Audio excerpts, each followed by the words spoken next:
Students कक्षा 10वीं social science set सी की आंसर शीट देखेंगे। आप इस हिसाब से अपना पूरा पेपर मिलाइएगा और फिर अभी आपने कितने नंबर सोचे हैं और मेरे द्वारा हल कराने के बाद आपके कितने नंबर आने की संभावना है, दोनों को आपको कमेंट बॉक्स में बताना है। पहला ही प्रश्न है, जब हम लैंगिक विभाजन की बात करते हैं यानी जेंडर डिवीजन की बात करते हैं तो हमारा अभिप्राय क्या होता है?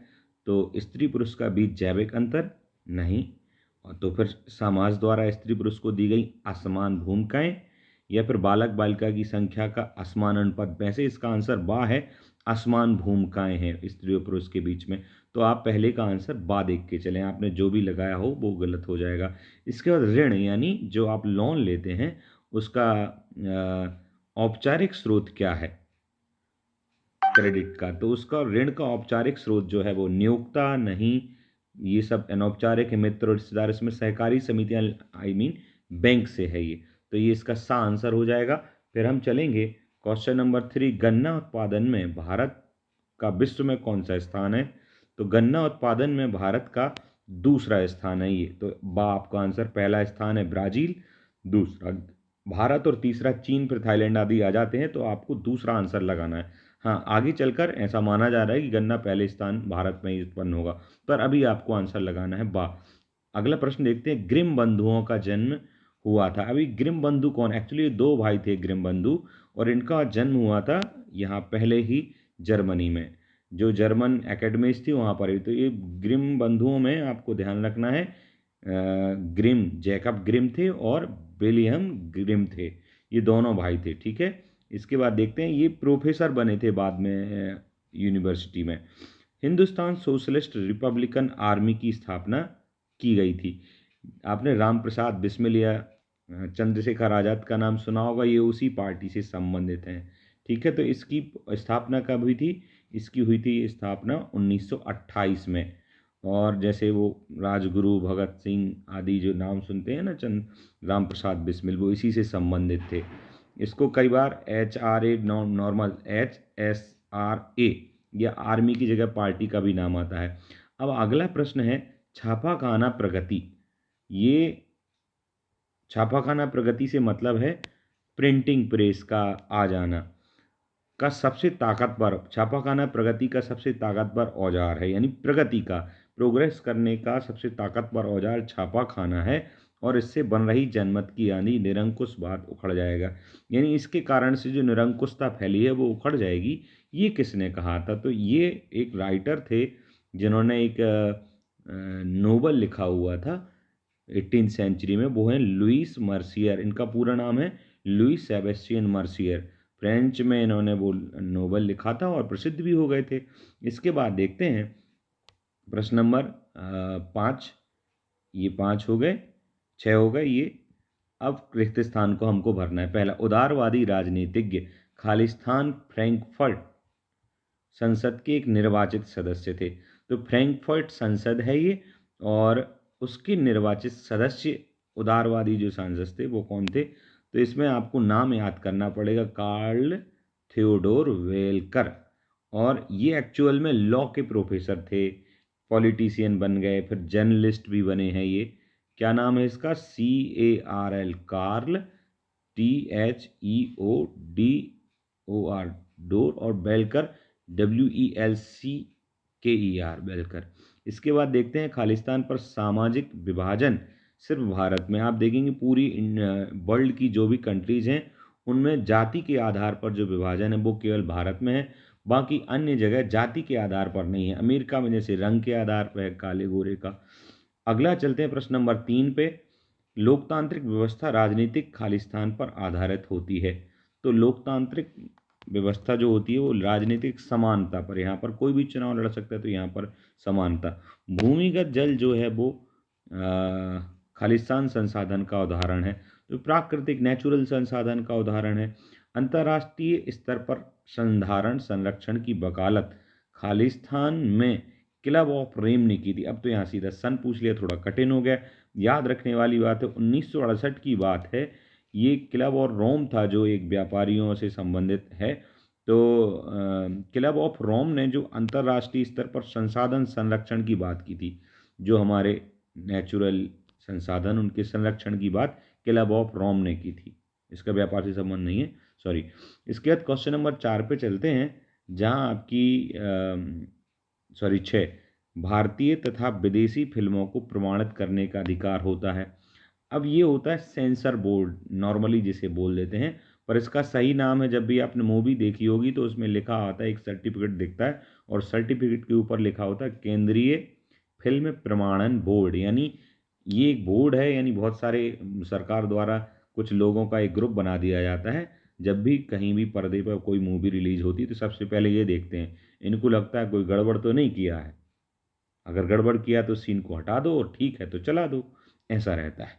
इसके बाद अपन चलते हैं क्वेश्चन नंबर 3 पर, जहां आपको सही गलत ट्रू फॉल्स बताने हैं। सत्ता की साझेदारी विभिन्न समुदायों के बीच टकराव को कम करती है। बिल्कुल सही है, ये पहला सही हो गया। दूसरा, हमारे संविधान में किसी एक भाषा को राष्ट्रभाषा का दर्जा नहीं दिया गया। दर्जा नहीं दिया गया, अगर दर्जा दिया गया ऐसा लिखते तो सत्य हो जाता, नहीं लिखा है तो असत्य है। अब इसमें थोड़ा सा लोग कंफ्यूज भी हो जाते हैं और ये विवादित भी है, परंतु यहाँ अपन असत्य मान के चलेंगे। किसी एक भाषा को राष्ट्रभाषा का दर्जा नहीं दिया गया, इसको असत्य मान के चलें, पर ये थोड़ा सा सत्य भी मानते हैं। भारत के क्षेत्रफल का लगभग 27%। अब ये 27% मैदानी क्षेत्र नहीं है, गलत हो जाएगा। एक्चुअली वो 43 लगभग परसेंटेज में है, इसलिए ये 27% वाला असत्य हो गया। बांध बहते जल को रोकने, दिशा देने और बहाव को कम करने के लिए खड़ी की गई बाधा है। हाँ, बांधों से प्रॉब्लम तो है, भूकंप आदि की संभावना भी बन जाती, पर ये सही है, इसीलिए बाधा भी है पर वो सही भी काम करते हैं, तो ये सही है। स्मिथ फील्ड लंदन में का एक पुराना कपड़ा बाजार था, नहीं, स्मिथ फील्ड तो मीट का बाजार था, इसलिए ये हो गया असत्य, गलत हो गया। इसके बाद देखते हैं छठवां, विक्टोरिया कालीन ब्रिटेन में उच्च वर्ग के लोग कुलीन और पूंजीपतियों के वर्ग के हाथों से बनी चीज़ों को तरजीह नहीं देते थे, नहीं गलत है, देते थे। इसके बाद हम चलते हैं क्वेश्चन नंबर 4 पर, जहां आपको सही जोड़ियां मिलानी है। रिपब्लिकन पार्टी की जोड़ी किससे मिलाएंगे, तो देख लेते हैं ऑप्शंस में, बेंगलुरु और संयुक्त राज्य अमेरिका। हाँ, तो रिपब्लिकन पार्टी एक पार्टी है जहां जो संयुक्त राष्ट्र अमेरिका है। दो पार्टियां हैं वहाँ पर, एक रिपब्लिकन पार्टी और एक और मुझे नाम ध्यान नहीं आ रहा है। ये दो पार्टियों में संयुक्त राज्य अमेरिका में ही हैं।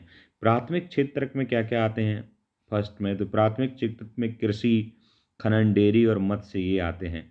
अब एक द्वितीयक क्षेत्र यानी सेकेंडरी भी होता है।